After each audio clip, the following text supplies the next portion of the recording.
जय हिंद दोस्तों, स्वागत है आपका आज के इस वीडियो में। आज के इस वीडियो में बात करने वाले हम हंटर कमीशन के बारे में। तो अब जिनको नहीं पता ये क्या है, बेसिकली पिछले वीडियो में हमने देखा था जलियांवाला बाग मैसेकर के बारे में।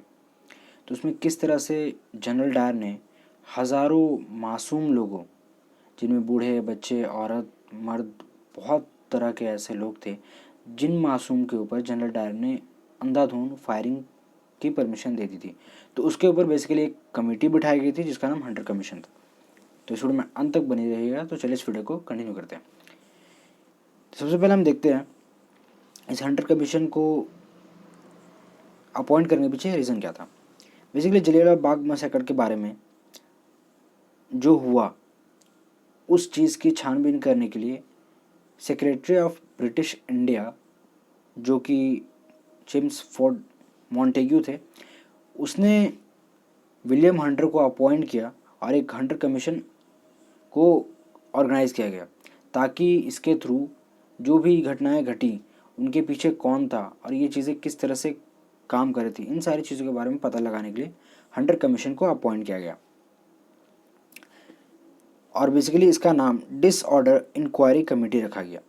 अब चूंकि इसका नाम विलियम हंटर के ऊपर था, जिसकी वजह से इसका बहुत ही पॉपुलर नेम हंटर कमीशन पड़ गया। ठीक है, तो बेसिकली इस कमेटी में मॉन्टेग्यू ने 3 इंडियंस को अपॉइंट किया ताकि वो भी इस कमेटी के अंदर जो भी चीज़ें हो रही है उन सब भी के ऊपर इंडियंस की भी नज़र रहे, कि इंडियंस को ये ना लगे कि हमारे प्रतिनिधियों को उस कमेटी में जगह नहीं दी गई।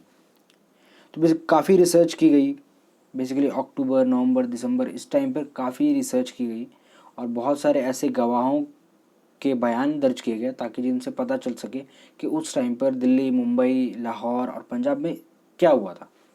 उसके बाद जब गवाहों के बयानात दर्ज करने के बाद जब उन्हें कुछ खास नहीं मिला तो उन्होंने पंजाब की तरफ रुख किया और वहाँ जा कर के अमृतसर में बेसिकली वहाँ जा कर के इन्होंने हर उस व्यक्ति से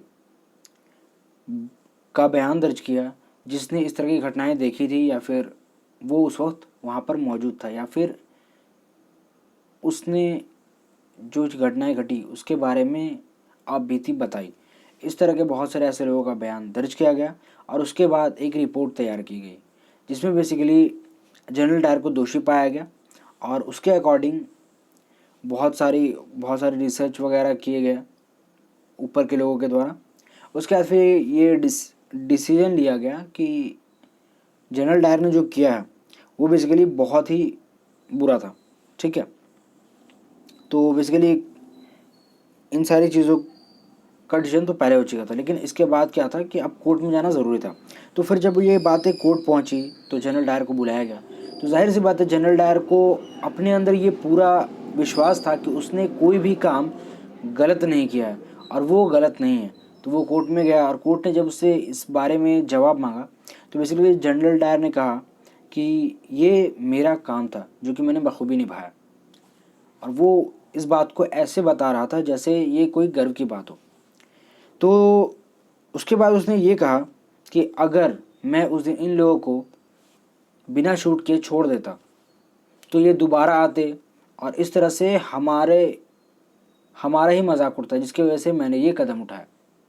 बेसिकली इसके बावजूद ये रिपोर्ट और कोर्ट ने ये डिसीजन लिया कि ये जो काम किया गया था ये बिल्कुल ये गलत था और ऑर्डर के ख़िलाफ़ जनरल डायर का जाना कानून के ख़िलाफ़ है और इसके लिए उसे उसके पोस्ट से सस्पेंड किया जा रहा है। तो उसे सस्पेंड कर दिया गया, लेकिन सस्पेंड होने के बावजूद उसे आधी सैलरी मिलती रही और पेंशन मिलता रहा और ना ही उसके ऊपर किसी भी प्रकार की कोई कानूनी कार्रवाई की गई, जिसकी वजह से इंडियंस को ये लगने लगा कि वाकई अब हमें स्वराज की ज़रूरत है। क्योंकि अगर ये अंग्रेज़ यानी कि चोट्टा लोग इंडिया में रह गया तो हम लोग को नोच करके खा जाएगा। बेसिकली नोच करके खा तो चुका पहले ही है वो, और ऊपर से रंग भेद नीति और इन सारी चीज़ों के अलावा देश को लूटना और बांटना, ये इस तरह के ऐसे काम, ऐसे घिनौने काम थे जो कि अंग्रेज़ों ने कर दिया। और अब इंडिया के अंदर जो पॉलिटिक्स चल रहा है वो बेसिकली इसी बात पर चल रहा है। तो हो सकता है इस बात से बहुत लोग ऑफेंड हो जाए, तो यार प्लीज़ ऑफेंड मत होना। जो रियलिटी है मैं वही बता रहा हूँ, ठीक है। तो बस यही था। तो इस तरह के हंटर कमीशन ने जो रिपोर्ट बनाई और जिस तरह से एक तरफा रिपोर्ट बनाया गया, उसकी वजह से इंडियंस जितने भी इंडिया की पब्लिक थी, उन सभी को ये समझ में आ गया कि किस तरह से ब्रिटिश गवर्नमेंट काम करती है और ब्रिटिश गवर्नमेंट का फेस क्या है। बेसिकली डबल नेचर वाला, जिसे हम दोगला कहते हैं, दोगला दोगला वाला चेहरा इनका सामने आ गया। और दूसरी तरफ चुट्टा तो ये पैदाइशी थे। तो बस आज के इस वीडियो में बस इतना ही था। अगर वीडियो आपको अच्छा लगा हो तो प्लीज़ लाइक करें, कमेंट करें, दोस्तों के साथ शेयर करें। और अगर इस चैनल पर नए हैं तो यार प्लीज़ चैनल को सब्सक्राइब जरूर कर लें। तब तक के लिए जय हिंद, वंदे मातरम।